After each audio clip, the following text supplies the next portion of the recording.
బీజేపీతో మనం పొత్తు పెట్టుకోవాలనే ఉద్దేశంతో తెలుగుదేశం జనసేన కలిసి ఆర్థిక పరిస్థితి పూర్తిగా రాష్ట్రం దివాలా తీసేసింది. 8 లక్షల కోట్ల పైన ఈ 5 సంవత్సరాల్లో ఆయన అప్పు తీసుకొని వచ్చాడు మన జగన్మోహన్ రెడ్డి గారు. నేను ముఖ్యమంత్రిగా రాజీనామా పెట్టినప్పటికీ 90,000-92,000 కోట్లు మన అప్పులో ఆంధ్రప్రదేశ్ కు సంబంధించిన అప్పులు. అది చంద్రబాబు నాయుడు గారు 5 సంవత్సరాల్లో 1,80,000 కోట్లు అప్పు తెస్తే ఈయన 5 సంవత్సరాల్లో 8 లక్షల పైచిలకు అప్పు తీసుకొని వచ్చారు. పూర్తిగా ఆర్థికంగా చితికిపోయిన పరిస్థితి అయిపోయింది. జీతాలు ఇచ్చే పరిస్థితి కూడా లేదు. అందుకనే కేంద్రం నుంచి సహాయం కావాలనే ఉద్దేశంతో చంద్రబాబు నాయుడు గారు, పవన్ కళ్యాణ్ గారు, బీజేపీ కలిసి పోటీ చేయడం జరుగుతాం. 2-3 అంశాలు చెప్పి నేను ముగిస్తాను. ఎవరైనా పుంగనూరులో మీ బంధువులు ఉన్నారా? పుంగనూరు నియోజకవర్గంలో బంధువులు ఉన్నారా? లేరా? ఎవరికి లేరా? ఏందయ్యా ఇలా పాలు వ్యాపారం ఎంతమంది చేస్తారు? పాలు ఎంతమంది అమ్ముతారు? చేతులు ఎత్తండి ఒకసారి. పాలు అమ్మే వాళ్ళు ఎంతమంది ఉన్నారు? పాలుతో జీవించేది కుటుంబాలు ఎంతమంది ఉన్నాయి? ఎంత రేట్ వస్తా ఉంది మీకు?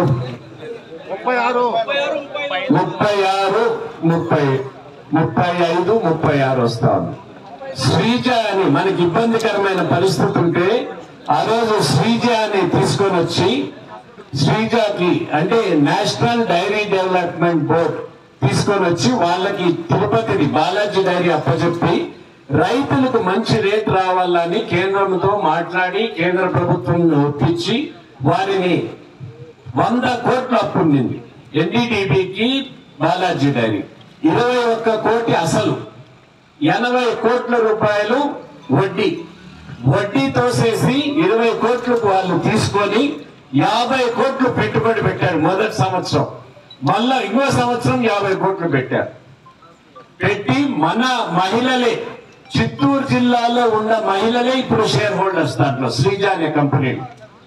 ఇప్పుడు 10 మంది డైరెక్టర్లు ఉన్నారు. పూర్తిగా చిత్తూరు జిల్లా ఉన్న మహిళలే దాంట్లో డైరెక్టర్స్. ఎందుకు ఇది చెప్తున్నానంటే 7 లక్షల లీటర్లు సేకరిస్తున్నారు శ్రీజ అనే ఇది. రైతులకు రేటు బాగా రావాలని పుంగనూరులో ఒక కంపెనీ ఉంది, శివశక్తి డైరీ అని. ఎవరిది? పెద్దిరెడ్డి రామచంద్రారెడ్డి. ఎవరు కూడా ఆడ పాలు పోసే వాళ్ళు ఎవరు కూడా వేరే డైరీని రానీడు, ఇంక్లూడింగ్ హెరిటేజ్ కూడా రానీడు. వీళ్ళకు శ్రీజ పెట్టింటే అవి కూడా మూపించేశాడు. వాళ్ళేమో గొప్పగా అమూలు తెచ్చామంటున్నారు. అమూలు కూడా లేదు పుంగనూరులో. ఏ రైతుకు కూడా 18 రూపాయలు 20 రూపాయలు తక్కువ అంతే రేట్ ఇచ్చేది. మీరు పాలు పోయికన్నా ఉంటే, మీరు పాలు ఆ రేటుకి ఇవ్వకన్నా అంటే కింద పోసేస్తారు. నువ్వు వేరే వాళ్ళకి అమ్ముకుంటేదానికి లేదు. చాలా మంది పాడి రైతులు వాళ్ళు అమ్మేశారు పశువుల్ని, ఎందుకంటే ఇబ్బందికరమైన పరిస్థితులు వస్తున్నాయని.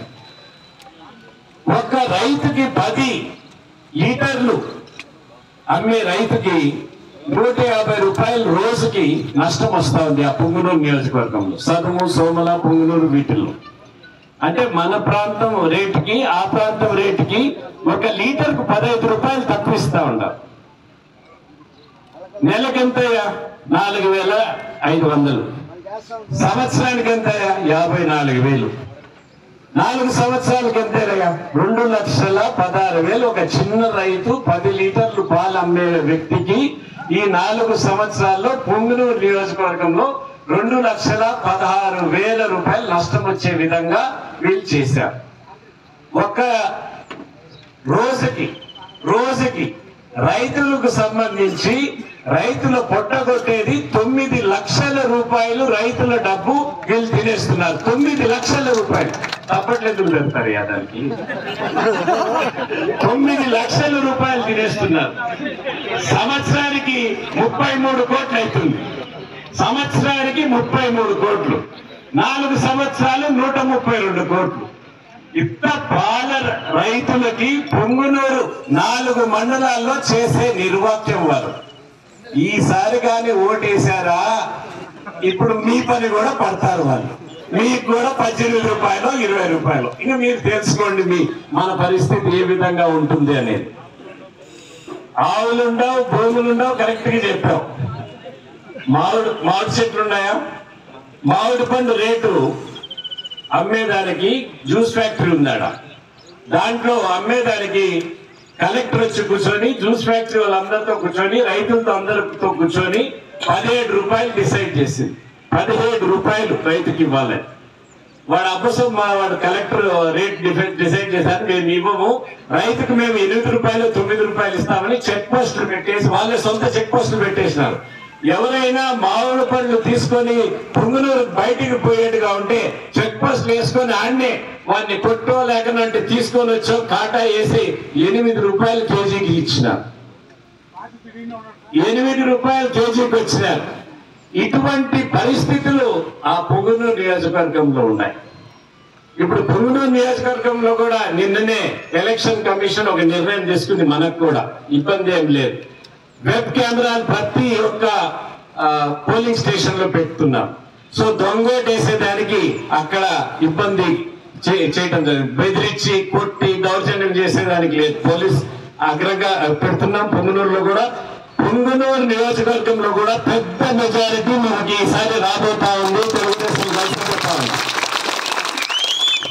ఈ రెండు రైతులకు సంబంధించిన కాబట్టి చెప్పాను, చాలా వేడిగా ఉంది, చాలా వేడిగా ఉంది. ఇదే అందుకనే ఎక్కువ సమయం తీసుకోకుండా మీరందరూ కూడా రాబోయే ఎలక్షన్ నేను మళ్ళా కలిసమో రెండు పార్టీలు కలిసి పోటీ చేయటం జరుగుతా ఉంది. మీరు అందరూ కూడా ఎమ్మెల్యేకి